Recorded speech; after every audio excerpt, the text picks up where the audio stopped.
Hello Exiles, this is Ryan from Behind Eyes Gaming and welcome to another Path of Exile video.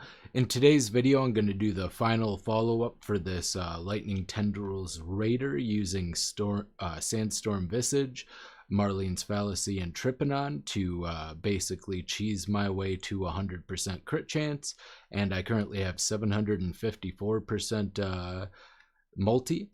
I'm going to do a quick T16 Underground C with a bunch of extra pack size and with altars and stuff, and then I will do a Sirus, and then I will explain everything about the character. My current level of investment is about 6 divines. I played this character for about 30 hours. There's some heavy machinery being operated nearby, so you may hear that, and I've died 37 times, so I'm definitely not deathless. I've been experimenting a lot, but yeah, this is the build. As you can see, the clear isn't too bad. The reason I'm maintaining, or the reason I'm lightning warping and casting at the same time is so I can maintain stun avoidance. So I'm basically stun avoidant full time. From the helmet allows you to avoid stuns if you are, ooh, that was close. Lets you avoid stuns if you're casting, so I can just keep it up permanently basically. And you know, I don't have to, but in fact, I probably shouldn't when stuff like that is happening, but I might accidentally misclick and go off into something. Grab this. I hope I can defer it. If not, I'll just skip it. Yep, last one. Cool. When I start taking a lot of damage, I can simply press my steel skin, and then I'm usually fine, and if not, I'll press my potion. And that generally will do it. I'm reasonably tanky, and as you can see, the clear is good, the DPS is good. I'm not running into a lot of altars yet, though. Even against highly resisted things, usually, let's see, pack size is 70%. Well, I guess it doesn't matter. And yeah, mobility is really quick too. Lightning Warp is very fast. Quick shout out to Palsatron for putting out a video covering this combo and mentioning me. Really appreciate that, and he covered a lot of good stuff. I do plan on doing some more builds with this. I think I have 4 more builds that I want to try over the course of the league with specifically the Trypanon Marlene's Fallacy combo, and then I have 2 builds that I want to try using the helmet, but just other generic stuff. So yeah, and I kind of talked in my last video about in what context it's good to use the Trypanon version and which context it's not. So if you are kind of confused as to whether or not you want to be using the Trypanon or not, you can check that out. But yeah, there are certain ascendancies and certain contexts where it's better to use Trypanon, and there are other contexts where it's certainly not. So, and one of the contexts, I guess, is just being far away from a lot of efficient crit. And then when I boss, I have a nice little setup here for Curse. You can use Arcanist Brand to cast Curse automatically without losing any Curse effectiveness. So I'm getting my full, currently 29% from Elemental Weakness. 30% when I finish leveling it up. I have most of my gems leveled up. Unfortunately, the only thing I hit level 21 on was my Arctic Armor. And as you can see, if you didn't see the other video, I'm not running any offensive auras. So all this damage that I have is coming from... Oh, that's why. I was wondering why the damage seemed so high. It's 28% monster damage and fizzes extra lightning. I'm like, usually I don't come this close to death this many times because the build's pretty tanky. And it's going to get a lot tankier because I have most of my DPS finished at this point. I could probably add a couple more nodes for DPS. 12 monsters remaining. Grab this scarab. Scarabs are nice. Alright, good enough. So that is the map. Now I'm going to do a Sirus, and then I will go over the build. So we'll just have to take these scarabs out. Toss this in. I actually haven't done Sirus yet this league. This will be my first Sirus. I didn't even do it on my league starter because I got sidetracked by this. Also, if you're wondering why I'm a day late, it's because my brother and sister-in-law came back. So they were back, and I also got sidetracked by Ruthless. I played Ruthless for like 8 or 9 hours the other day. So, or by the other day, I mean last night and a little bit this morning. I'm really enjoying that. Ruthless is right up my alley, and I'll probably play it here and there, but obviously I want to make cool, interesting builds to bring to you guys, so I'll be prioritizing that, but I'll probably be playing a couple of hours of Ruthless a day. And I might do an update on that. Let me know if you're interested in Ruthless videos in the future.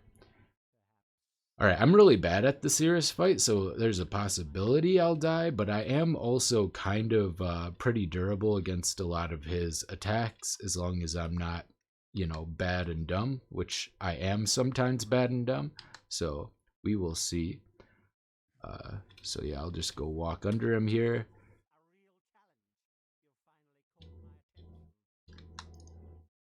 Alright, go ahead and just try to zip around to him. Nice thing about the Arcanist brand. Alright, and then we just let the storm cloud push us back here. Make sure we stay in an open spot. I've gotten a lot better at the Sirus fight. Last league, I practiced it a lot, so I'm better than I used to be at least, but I'm still pretty bad at the fight overall. Okay, stay out of the way of that.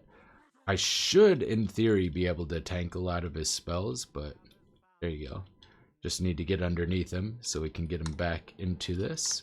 And then, yeah, we throw our curse on, and we start doing this, and I will move out of the way when he yells die. I am Corrupted Blood immune, so, oop, yeah, see, he took almost no damage, and we were moving, which, some of my damage mitigation requires me to be still. I'm using Arctic armor, so I'm less durable when I'm moving compared to when I'm just standing there, but yeah, that did almost no damage. I'll tank one of these. Yeah, it didn't do anything to us. Nothing. Alright, get over here. Go ahead and just keep casting on him. Alright, and final form. If I'm gonna die, it's gonna be to his final form. I'm really bad. I've never played this fight with Lightning Warp, though. I wonder if I can just jump over the beams, because actually I should tank this too. Okay, that did a little bit. There you go. Oh yeah, damage over time is still a little... I don't know if I want to tank that, especially when my energy shield is down. There you go. But yeah, as you can see, can tank most of his attacks, and this isn't uber Sirus, but if you're good, even at this level of investment, if you're like good at the fight, you could easily do uber Sirus with this. Okay, I can tell which one is him because he has the curse on him.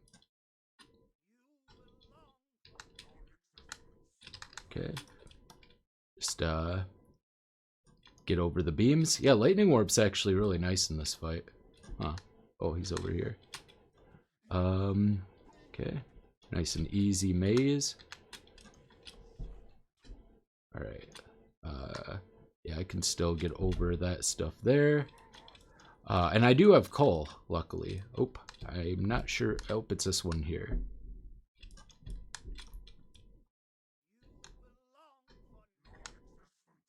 Okay. I think I grazed the beam there. Oop. Oh. Okay. So yeah, we can... Oop. This is a good opportunity to get some damage on him. He's almost dead. Oh, I just lagged a lot. Oop. I'm still alive, though. Okay, which one is it?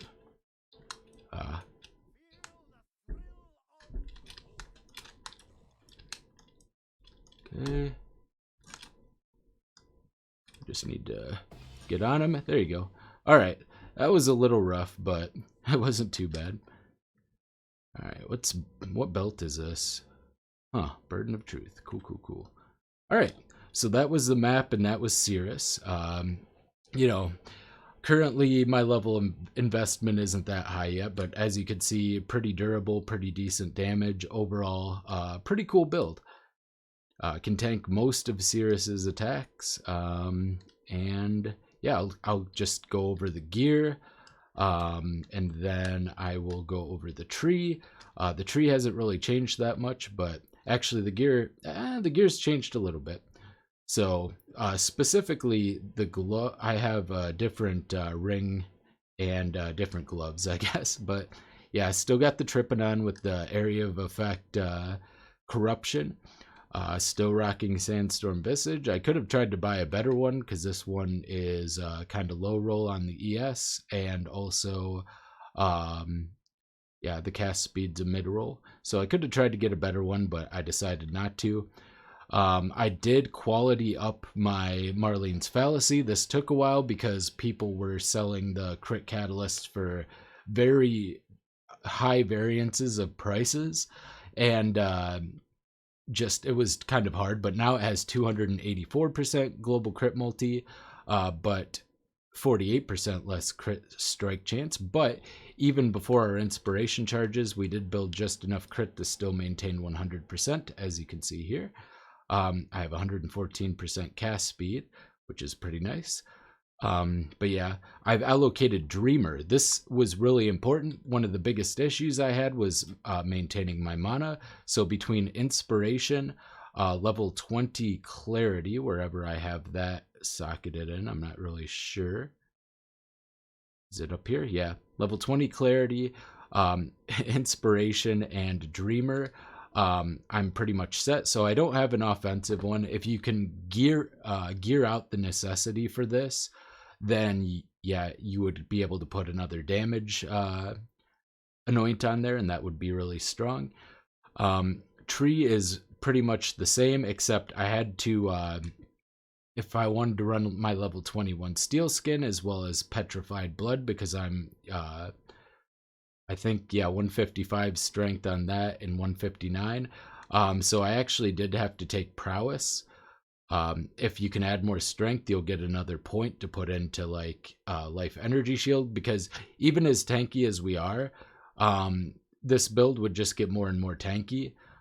There's some other damage nodes I could take, like I still have a 2-slot jewel here, and I am not running one of my medium clusters, so that's where the remainder of the damage would come. And then the final bit of damage would come from better Lethal Pride. I tried to look for a Lethal Pride with any amount of double damage nodes on it for like a reasonable price, but I wasn't able to find one, and it was taking too long to look. Like I used the POB searcher and I searched through. There's one with that has double damage on all 5 of these, which would obviously be crazy, but it was going for 60 divines, and I don't have 60 divines. So that's one thing. Still running the same doppelganger guys, Call of the Brotherhood. This ring is new. I needed, I just wanted more chaos resist, and it kind of filled out the rest of my resists. And I also wanted higher mana and intelligence to help scale our mana and energy shield. So I got some int and some mana on here. Overall, like, all of my mana problems are fixed. As you could see, I can easily cast and also move around, and I can also cast a lot of lightning warps in a row. I do eventually run out if I just like literally hold it, but for the most part it's very zippy.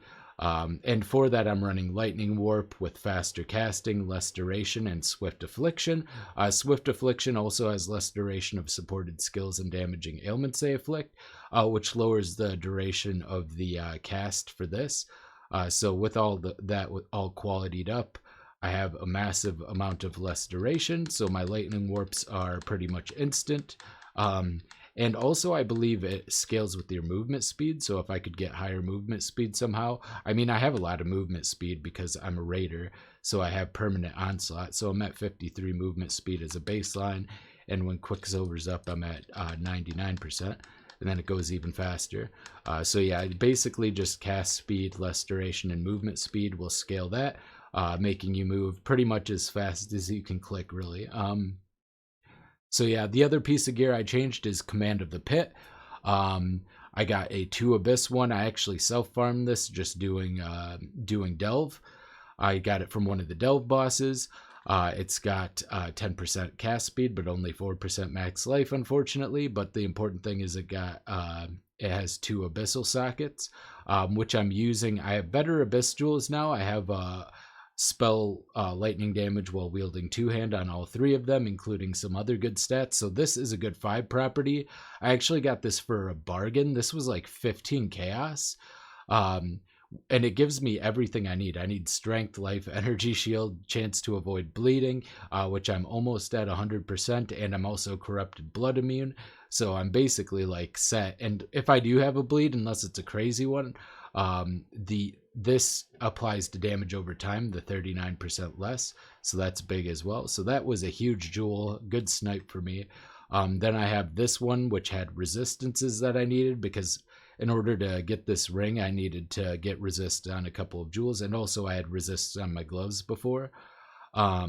So currently, I'm not even LE weakness capped. Yeah, I don't think I have my less effective curse anymore. So yeah, I'm not LE weakness capped. You need to be 90 resist to be LE weakness capped now, and I'm not. So.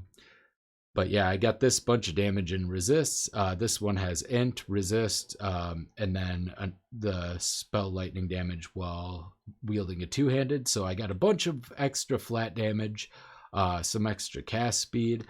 My current amount of casts are like 10.5 per second, which means I do a little over 2.5 big pulses, which is where a majority of the damage comes from in this build. My gem setups are Arrogance with Vitality and Herald of Ice, which currently has over 50% of my life. Because this is flat, the more life I add, the closer it'll come up to 50% of reserved life. So there will be a point where I won't want to add any more life to the build, but that I have to add a decent amount of life to the build to get to that point, because of the way it works and because Herald of Ice is also doing a percentage.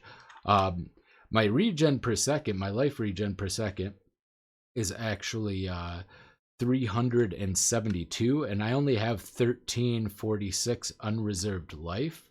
So, and then when I get hit, I have the boot anoint. This is the same pair of boots I had, except I have chaos resist on them now instead of max fire resist.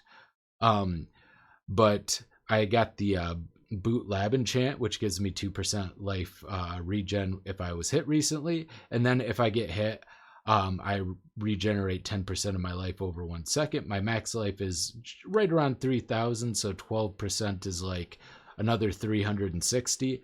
So this goes to like 733 regen per second after I get hit, which is means it takes like, less than 2 seconds to regen all of my life back to full. If I do get hit, and I don't get hit very frequently, and if it's with an attack, then it might be a problem. But I have all the evasion and everything. So, and if it's with the spell, I have a bunch of spell suppress, 53 with max spell suppress. I might pick up this mastery to make it 56, but I think I would want to take these 2 life energy shield nodes first. So like at level 96, I will have a lot more life spell suppression and everything else. I have this extra, I'm actually, without this node, I'm at 99% spell suppress, so I took that for now. If I had a tier 1 spell suppress roll on my boots, or a spell suppress corrupt on my Command of the Pit, the preferred corruption would be +1 frenzy charges, which would give a bunch of damage. Oh yeah, I should continue going through my things. So yeah, Steel Skin, Grace, Petrified Blood, which I do want to quality up because that makes it so we take it's 0 to 5% life loss prevented is lost over 4 seconds. So it basically means we don't take as strong of degens from the 60% of the damage from hits, or 40% that Petrified Blood defers basically. So yeah, getting quality on Petrified Blood's always very important. And then I have Elemental Weakness, Arcanist brand, and yeah, that's it. If you do want to run Whispers of Doom, you would have to put 5 or 6 sockets on Trypanon. Ideally, you would get the increased AoE thing on a 6 socket. Otherwise, it'll cost you a whole lot of Vol Orbs. Or you can use I don't have a lot because I haven't done any of these. But you can use Tainted Jeweler's Orbs to get this up to 6 sockets as well. But if I did that, I could move Clarity and Arctic Armor over here because I'm losing 2 sockets from these 2 things here. And then I could get Whispers of Doom and go double curse, but I don't find it super necessary, so I'm not going to do that. If I was pure lightning, I would definitely do that because then I could get conductivity at full, and then I might even pick up these 3 curse effect nodes here. So that would be 20, and then another 10 here, so you could get 30% curse effect. And with a double curse, with this, that would be 36 minus all elemental resistance, and then another 48 from conductivity, which would be really big. Obviously, it'd be minus like 82% resist, and then you add on Trinity, which is another 16, the Raider Ascendancy, which is another minus 20. So yeah, you're looking at a huge amount of minus resist, and you could even run Lightning Pen if you weren't doing the Call of the Brotherhood version, which is just safer, and it allows us to run Trinity.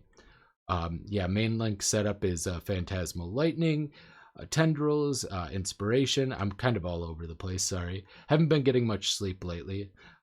Infused Channeling, Crit Strike Damage, which unfortunately when I tried to put it at level 21 got minus 6 quality, so I lost 6 crit multi from that, which is really bad. Trinity 2020, and Awakened added lightning damage.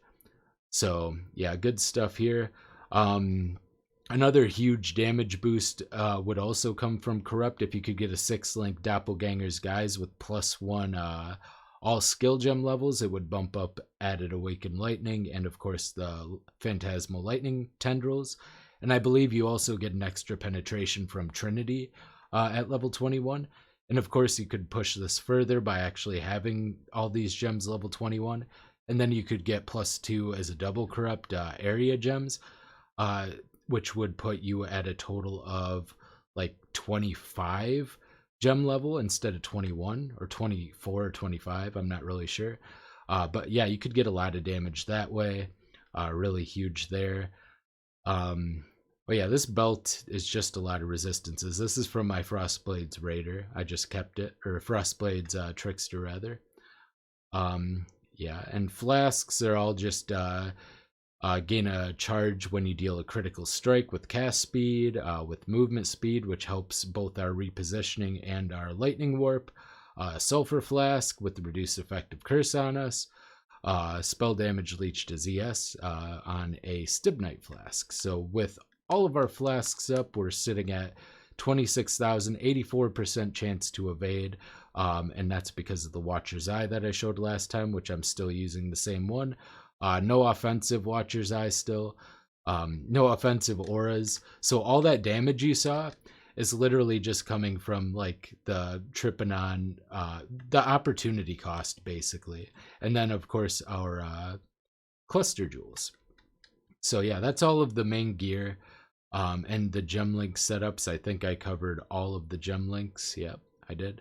Okay, so I'll go on to the like jewels I have. I did get some better jewels. I used the new feature to find at least one of them, realizing that I was lacking. So I got this one, which just gives lightning damage, spell damage, and area damage. I was actually just lacking added damage the most, and then I exalted trap throwing speed on it, which was not so great. I also exalt slammed both of my large cluster jewels from last time, so I got the same one, but I exalt slammed 9 mana, so it had the cast and attack speed, chaos resist, which is really nice, flat life, which is really nice, and then I got I think it's tier 1 flat mana too, yeah. So this jewel came out really nice. I got a pretty lucky slam there. I would have preferred 3% damage or 35% effect, but I'm really happy with flat mana too. I got rid of one of my area medium clusters, as you can see up here, to give me more points for survivability. I might re-add that later. I still have the 3 points that I definitely want to add, and possibly the flat 50 life mastery too. I probably don't want the reduced recovery rate, and I'm not entirely sure that I'd get the flat 50, because by the time I get to that point, might not be that good. And if I can solve some of my problems with gear, I get 2 free points here, which would go a decent way to getting me through all of that. But yeah, I have this is new. I actually bought this, which was surprisingly cheap. This was 8 chaos.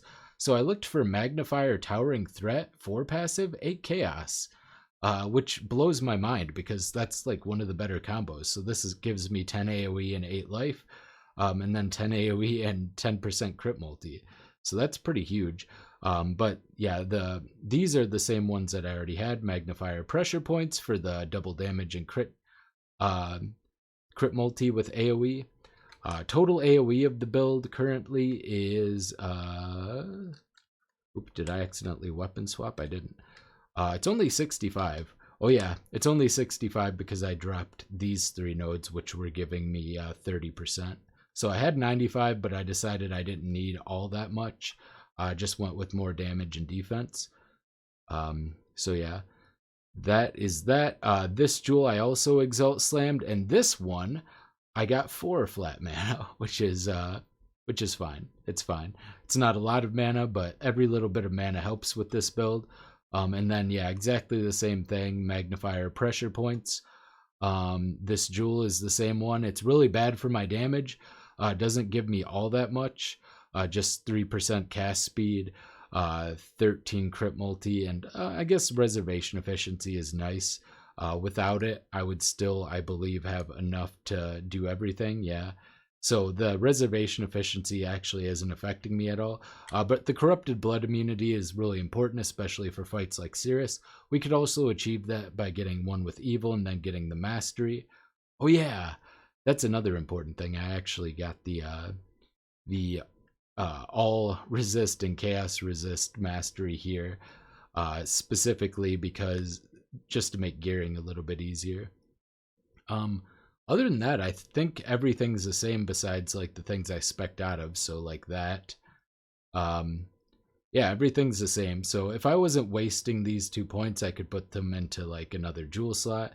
I should go over, I guess, all of my jewels. So this one's spell damage, cast speed. Oh yeah, I bought this one too.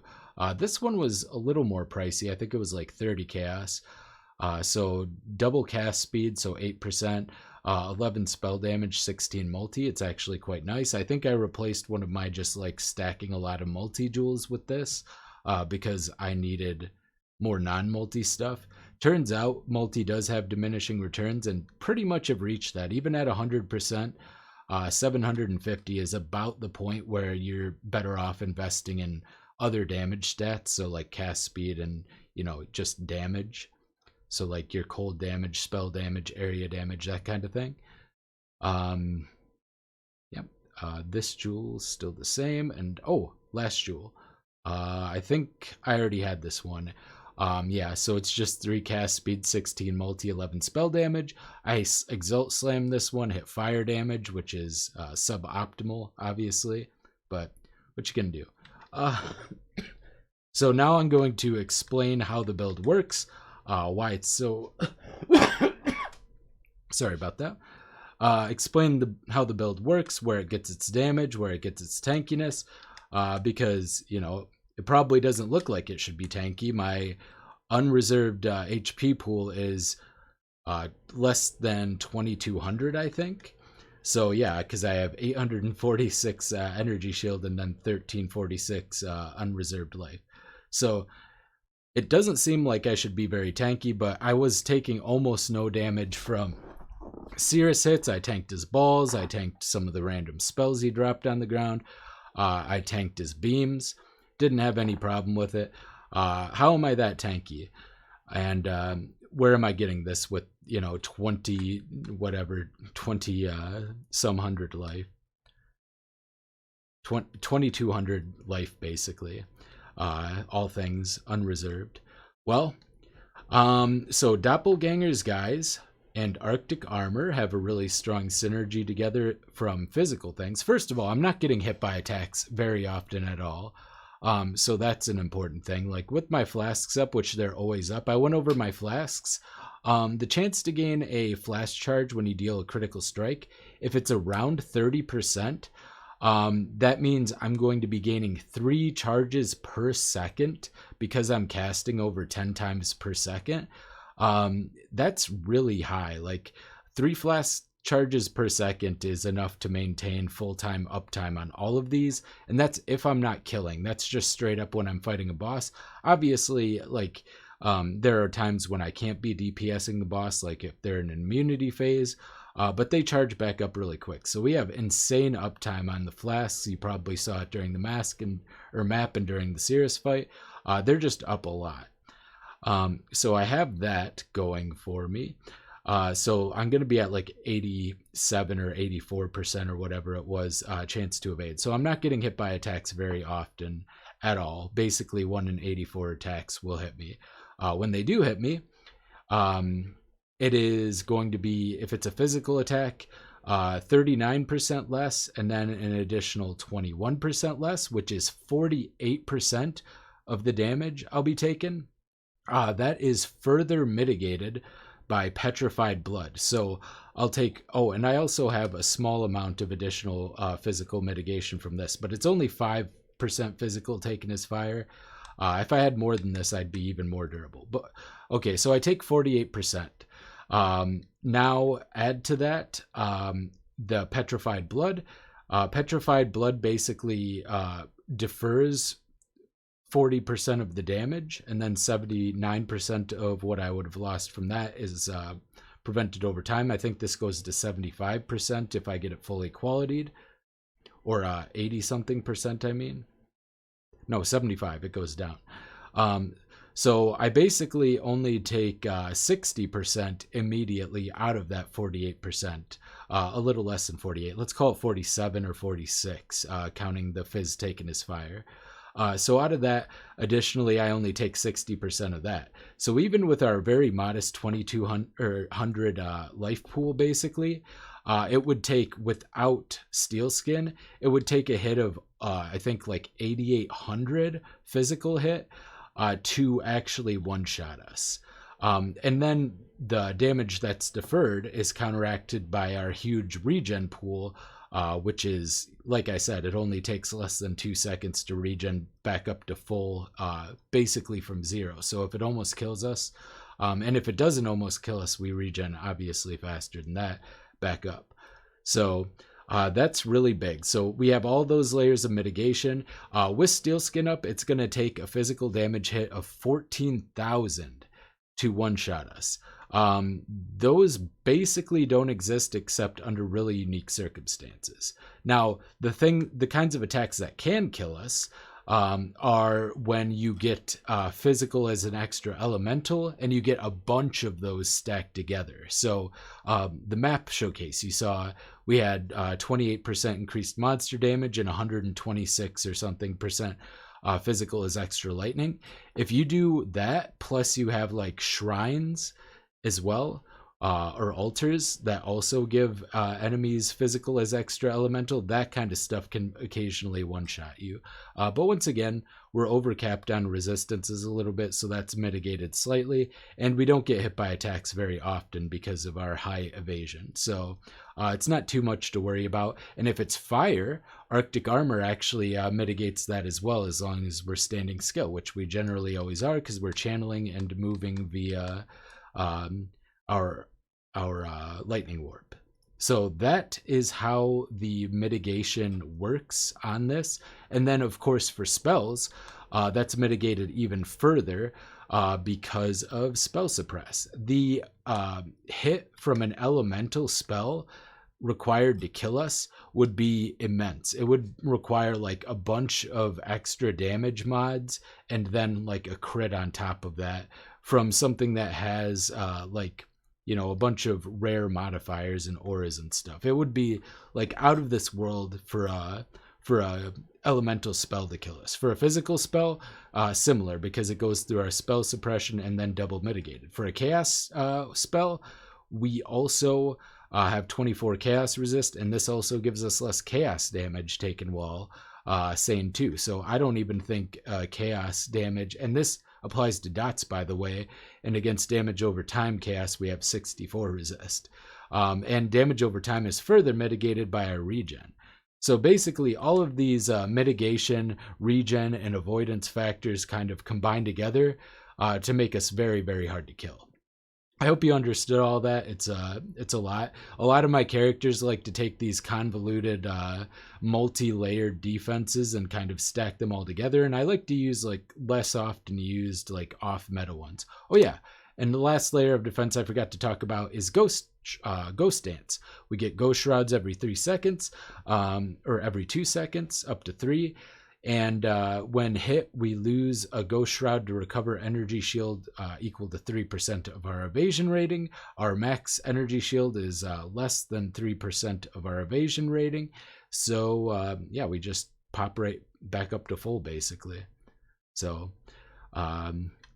yep, pretty nice. Actually, I don't even know. I think that's true.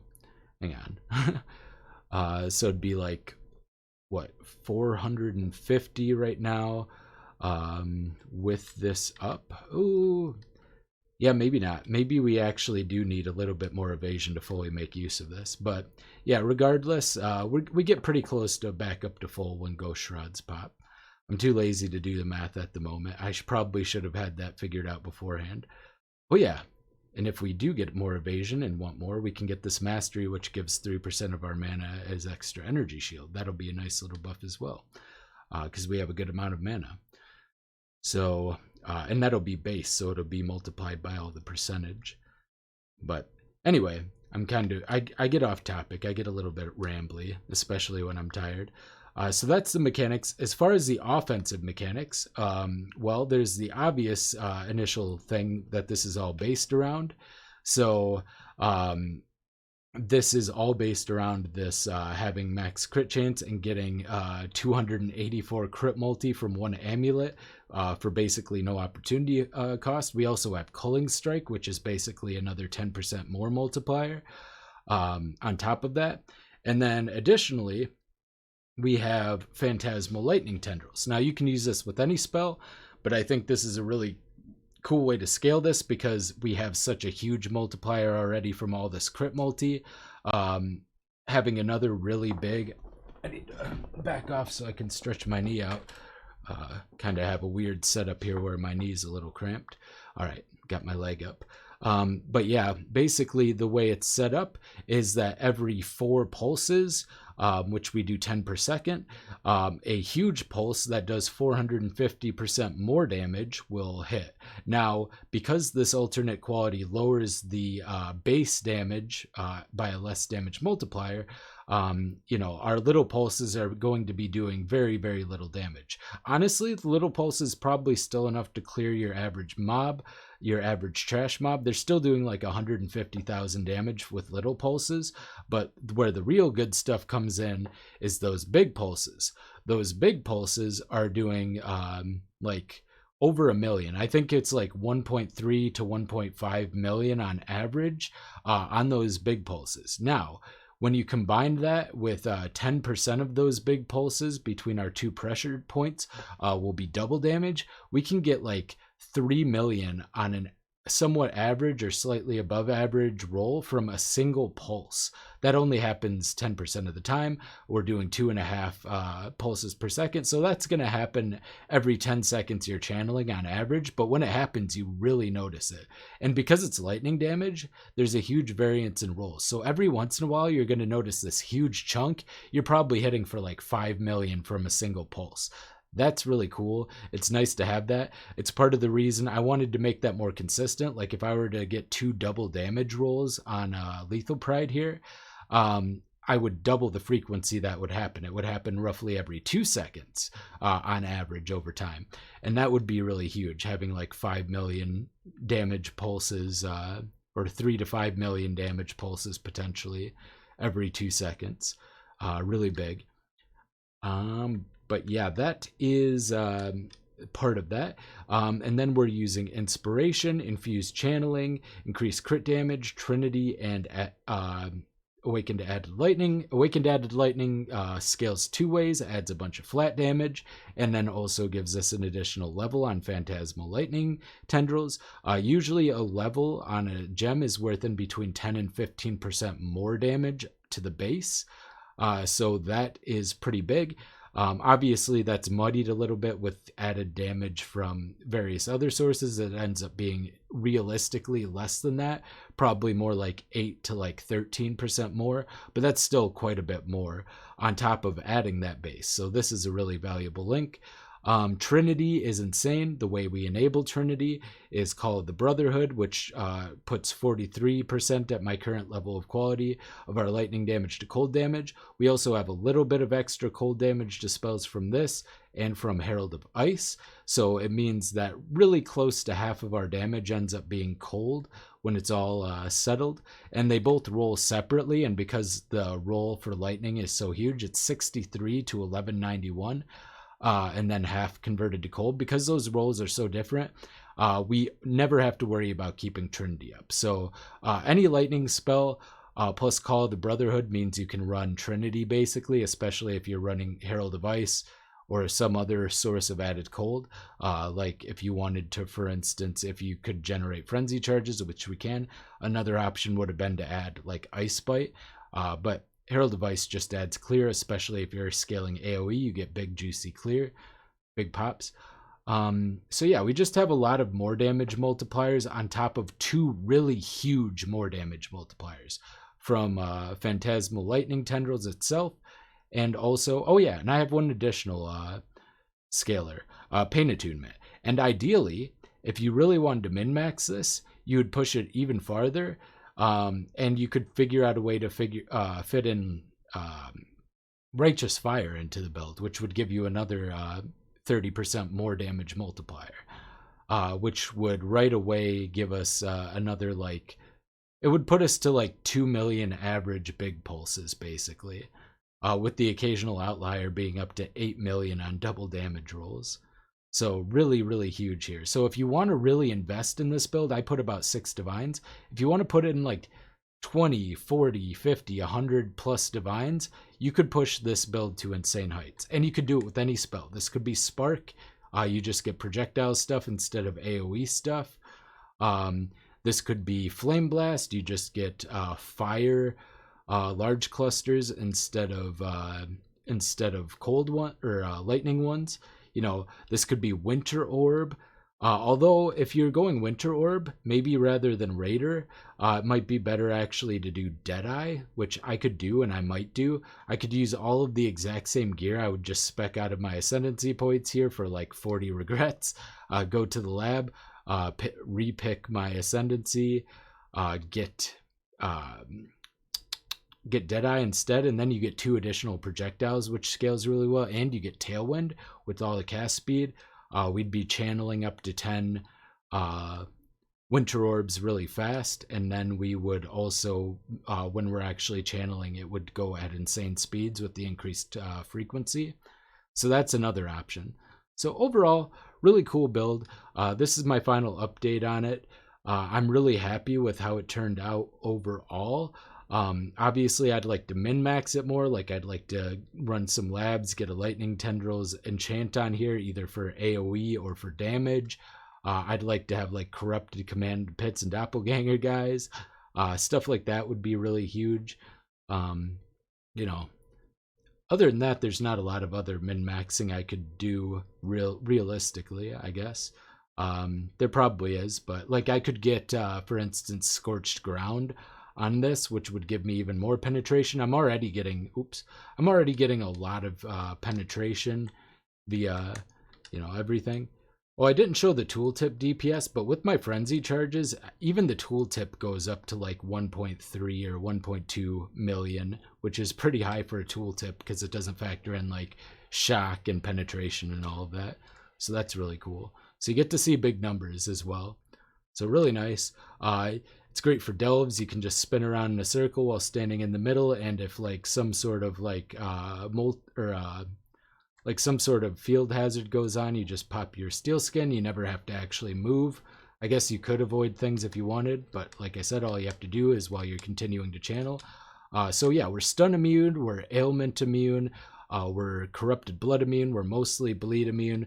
We're basically immune to like almost everything. We're very tanky. We do a lot of damage, great clear, good single target, and this could be pushed a lot further. So this is your style of build. I'd recommend it. This has been Ryan from Behind Eyes Gaming, and I will see you next time. Bye.